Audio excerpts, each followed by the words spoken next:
Bonjour à tous, je vous retrouve pour continuer sur le conte de Rabbeinu, Rabbi Nachman de Breslev, le premier conte donc, La princesse disparue, et nous en étions restés au fait que le vice-roi l'avait rencontré donc dans le palais du Lotov, du Pavon, et que c'est elle qui était venue vers lui pour finalement lui expliquer comment il pouvait la trouver, comment il pouvait la récupérer véritablement. Et on avait expliqué qu'elle lui avait dit tu ne feras que te languir, désirer, espérer me faire sortir d'ici, et tu jeûneras, et le dernier jour de l'année, tu jeûneras encore pendant 24 heures, tu ne dormiras pas. Donc toujours cette idée d'endormissement, cette idée de sommeil que l'on va retrouver. Et donc, je vais continuer. Il s'en alla et fit ainsi. Puis à la fin de l'année, le dernier jour, il jeûna et ne dormit point. Il se leva et se rendit là-bas chez la princesse pour la libérer. Et sur le chemin, en fait, voilà, il vit un arbre. Sur cet arbre poussaient de très jolies pommes. Ça le tenta beaucoup. Il s'approcha et en mangea. Aussitôt qu'il eut mangé de la pomme, il tomba à terre et fut pris par le sommeil. Et il dormit très longtemps. Son serviteur essayait de le réveiller, mais il n'y arrivait pas.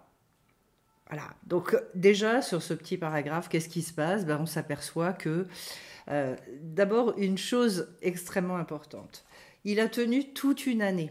Il a donc conservé les consignes, il a fait tout ce que la princesse lui avait demandé, il s'est concentré, il a désiré, il a langui, il s'est langui, il a été dans une espèce d'ardeur extraordinaire, et que c'est juste avant d'obtenir la chose que finalement il retombe dans le sommeil. Alors l'allusion à la pomme, vous avez bien compris, c'est en lien aussi avec cette traduction, cette mauvaise traduction d'ailleurs au demeurant, de la Torah, qui parle du fruit défendu, voilà, l'arbre, et qui a été symbolisé par cette pomme, en sachant qu'en fait il s'agit du Etz Hadat Tovera, donc de l'arbre de la connaissance du bien et du mal. Mais ici, Rabbi Nachman va reprendre cet archétype de la pomme pour bien montrer en fait à quoi ça fait allusion. L'allusion ici, elle est très claire, puisqu'il y a deux types d'erreurs, de fautes que l'on va commettre dans notre vie. Cette première erreur-là, c'est une faute idéologique, c'est-à-dire en fait le fait de ne pas réussir à trouver notre justesse ou d'incarner cette vérité que l'on cherche, au motif qu'on a certains principes, certains, etc., etc. Alors, je vais prendre un exemple un peu bateau, mais parlant. Ça peut être, par exemple, on a décidé, on était en conflit pendant longtemps avec une personne, on a décidé de pardonner, on a décidé véritablement, on a fait un gros travail, on a nettoyé, on s'est langui, on a espéré pour que la relation, elle revienne, qu'elle se fluidifie, que les choses se passent correctement.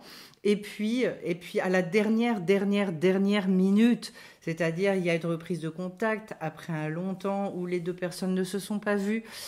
Et puis on se prépare et on se réjouit. Et puis au moment où on arrive, il y a quelque chose qui va remonter.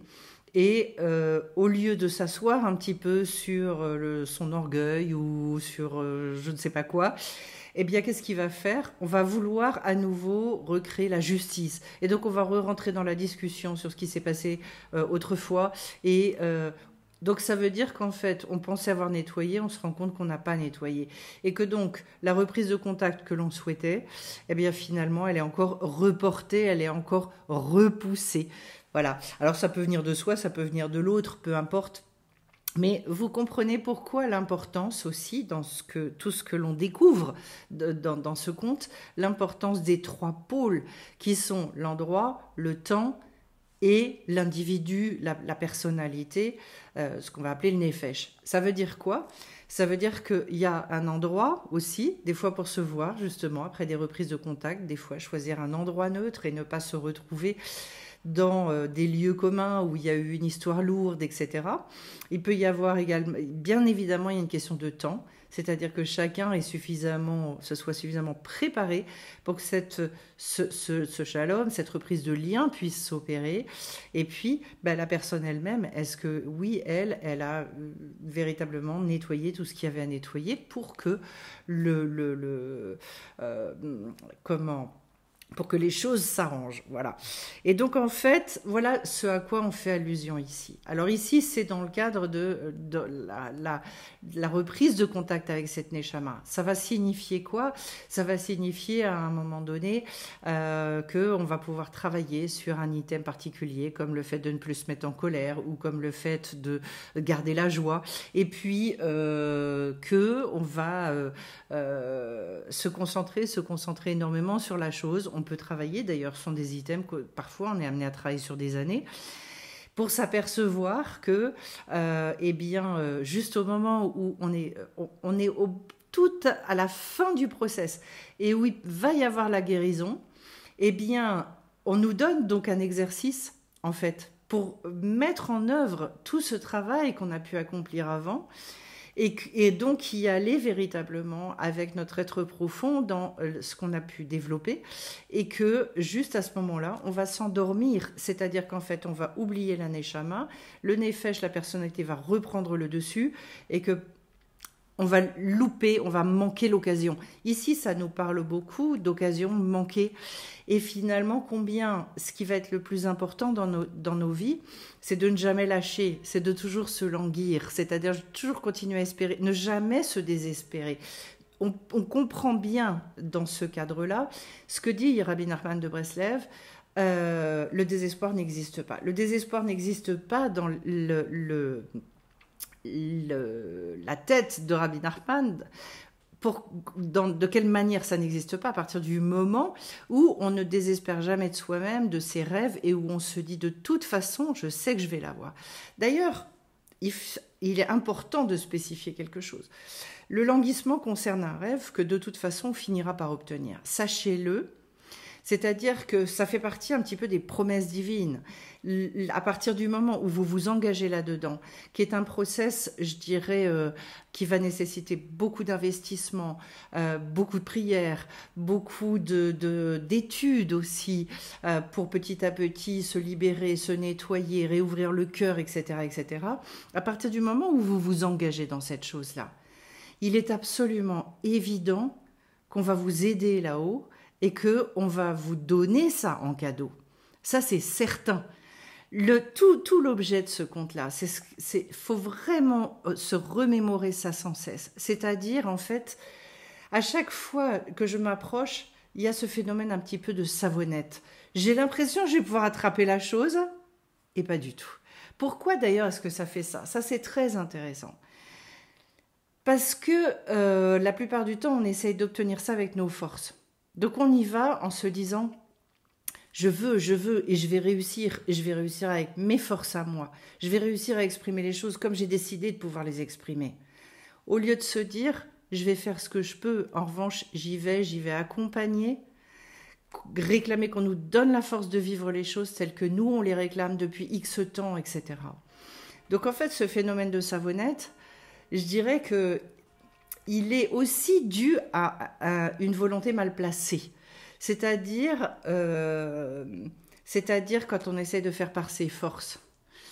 Parfois, justement, je reprends l'exemple que je vous donnais sur des retrouvailles avec certaines personnes. Si on a encore une once d'orgueil, une once de gava, et qu'on n'a pas vraiment bien nettoyé, qu'est-ce qui va se passer? Effectivement, on va se redurcir à la dernière minute, sans le prévoir. Et donc, ça va réachoper encore. Alors que si on a abaissé tout ça, on va arriver, et il se peut très bien qu'en fait, on tombe en larmes dans les bras de l'autre. Vous allez me dire, oui, mais l'autre, il ne s'est pas forcément bien comporté, etc., etc. Et alors, on s'en fout. Au bout d'un moment, en fait, si moi j'ai décidé qu'à un moment donné c'était le shalom que je visais, si je veux reprendre le contact avec la personne, alors bien sûr, il y a, attention, plein de bémols à cette chose-là, mais globalement, si on a décidé cette chose-là, alors à ce moment-là, et si on est suffisamment nettoyé, c'est dans cet état d'esprit qu'il va falloir être capable de vivre la chose. Et donc, souvenez-vous toujours que le languissement ne concerne pas le conditionnel. C'est pas dans l'absolu, je voudrais obtenir ça. Ça, c'est pas de la volonté. D'ailleurs, il faut vous dire que la toute première chose, les sages nous apprennent dans la Torah, que la toute première chose qui a été créée dans le monde, c'est quoi?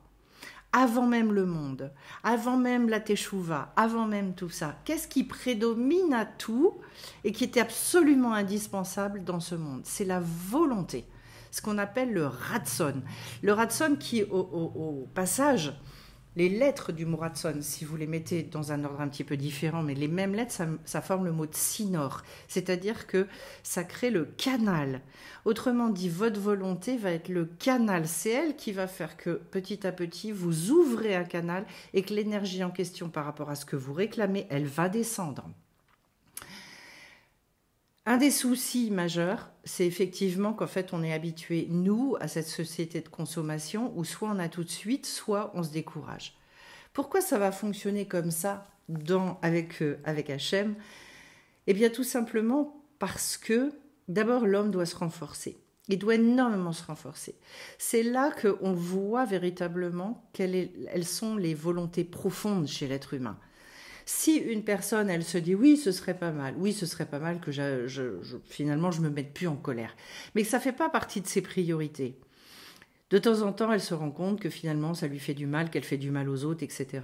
Mais bon, je suis comme ça et je suis pas autrement et c'est fini, et donc je m'arrête là. Cette personne-là, elle obtiendra jamais la guérison et jamais elle va réussir à pouvoir éradiquer, je dirais, la colère de sa vie. Ça veut dire qu'il va y avoir dans l'investissement, il faut donner une partie de soi. Pourquoi ça fonctionne comme ça? Parce que le plaisir que l'on a quand on va recevoir le cadeau par rapport à ce dont on s'est investi, le plaisir qu'on va avoir va être à la hauteur de l'investissement qu'on aura mis. Ça, c'est une chose que l'on va retrouver dans la vie d'une manière tout à fait générale. L'investissement crée le plaisir derrière lors de l'obtention de la chose, quand le résultat arrive. Si on demandait et qu'on obtenait en 15 jours tout, on kifferait plus rien. On ne connaîtrait pas finalement la valeur des choses.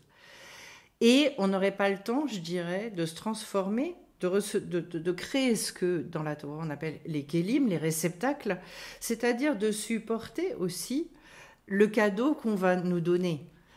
On pourrait nous donner le cadeau, sauf qu'il n'y aurait personne pour le réceptionner, si je schématise un petit peu l'histoire. Donc en fait, l'énergie en question, qui est une énergie d'acceptation, de calme, etc., elle ne peut pas venir, elle ne peut pas descendre, puisque de toute façon, le regard qu'on porte sur les choses, il n'est déjà pas bon.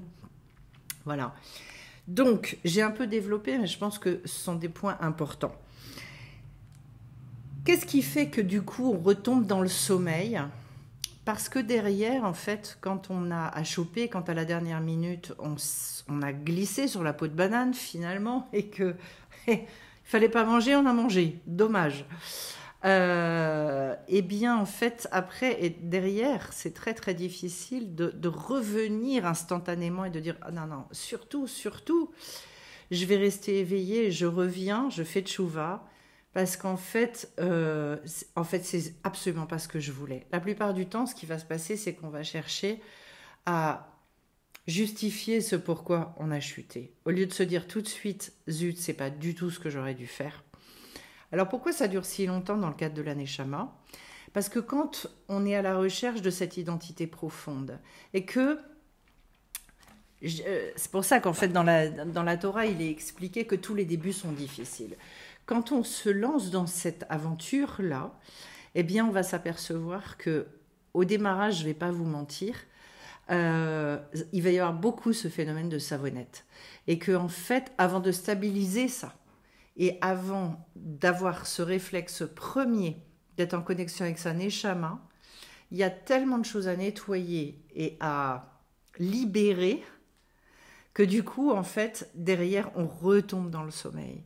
Et qu'il faut refaire l'effort de la recherche pour à nouveau, je dirais, nettoyer tout un tas de choses. Et plus ça va, et plus finalement, on va se rapprocher de cette possibilité de connexion. Vient un temps naturellement, et on va le voir dans le conte, vient un temps où cette connexion, elle va se faire durablement.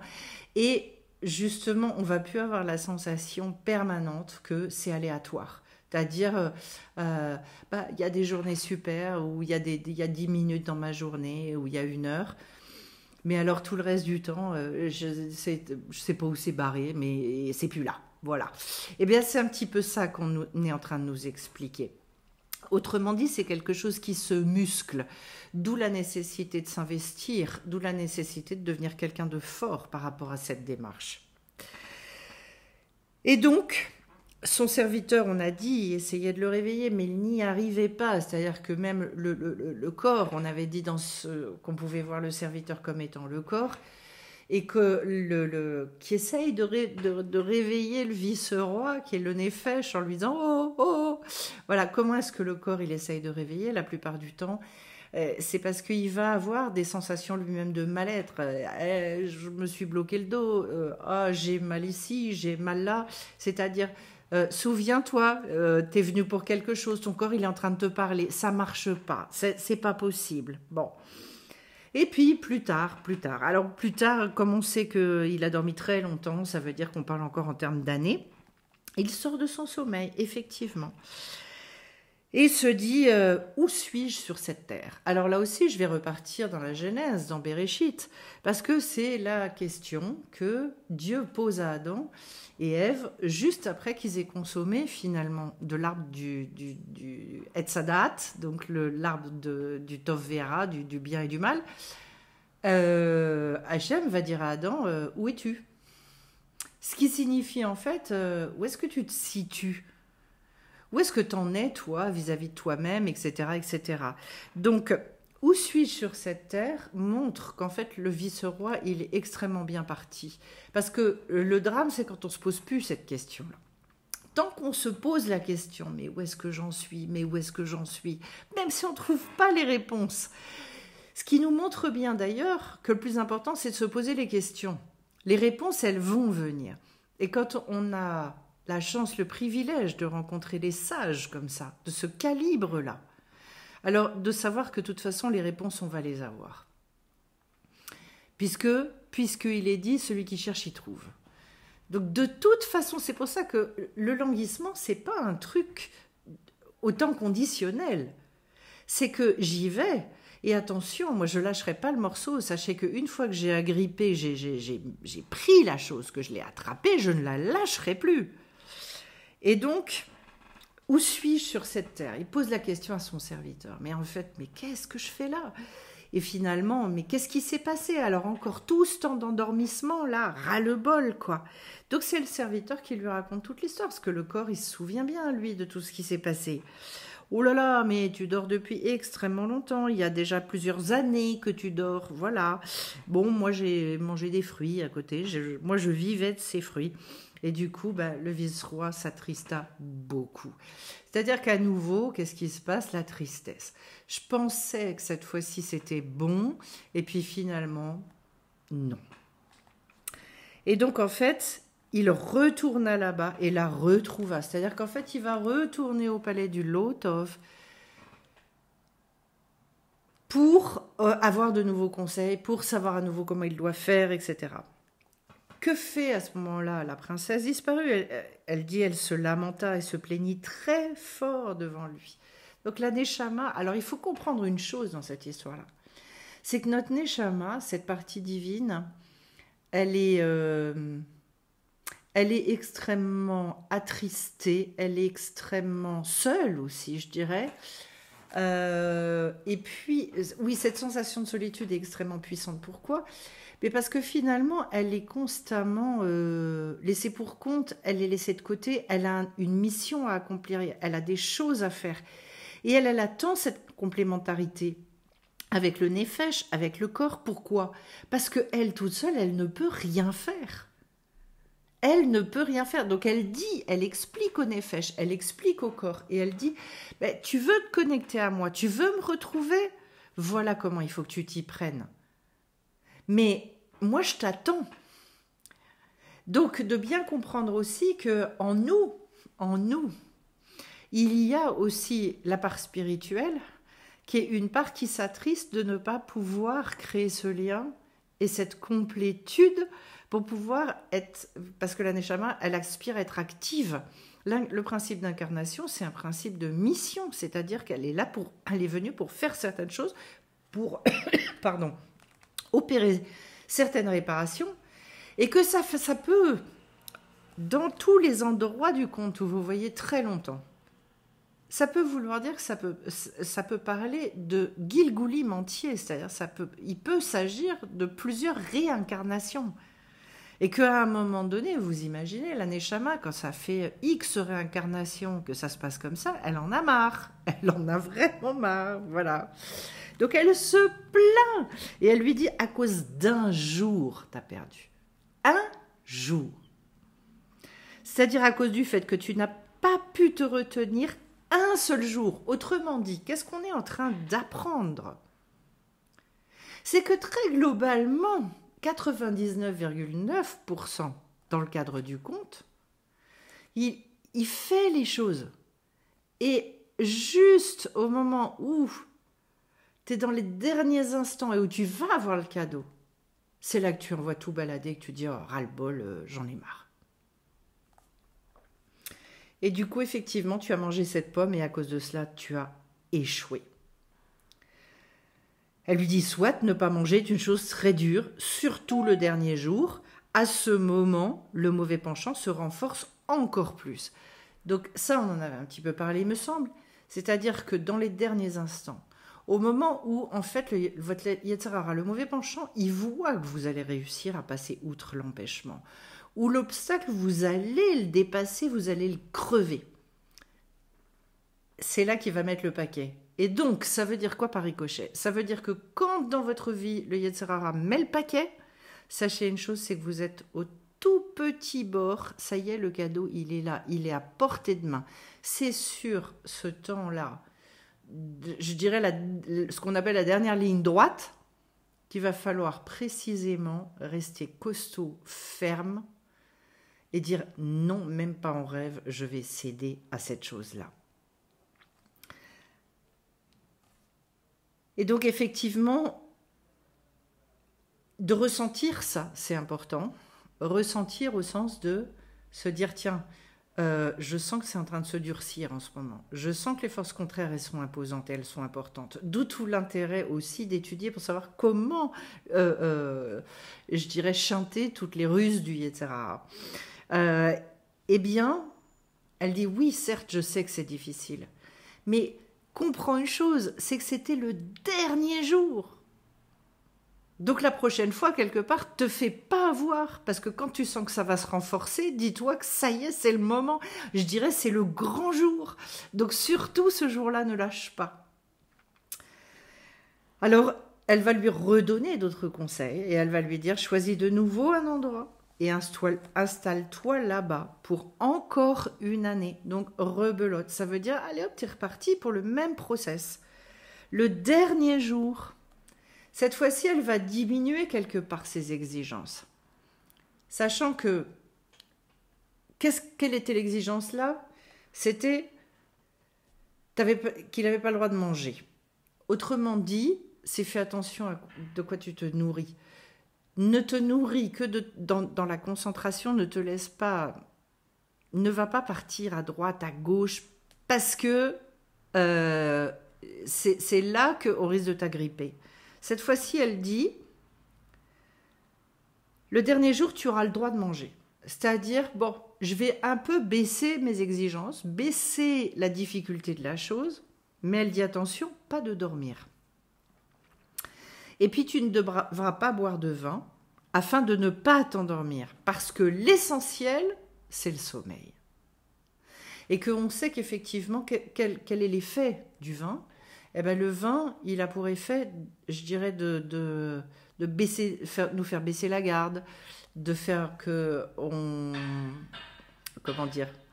s'assouplit, on fait moins attention, on sort un petit peu justement de cette concentration.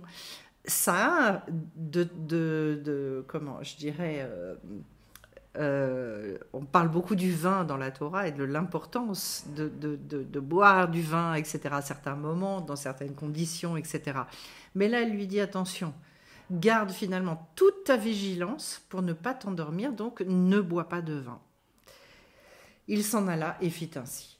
Et donc, suite au prochain épisode, donc on se retrouve très très vite sur la chaîne pour justement cette ce deuxième étape pour voir ce qui s'est passé. À tout bientôt, plein de bonnes choses à chacun d'entre vous.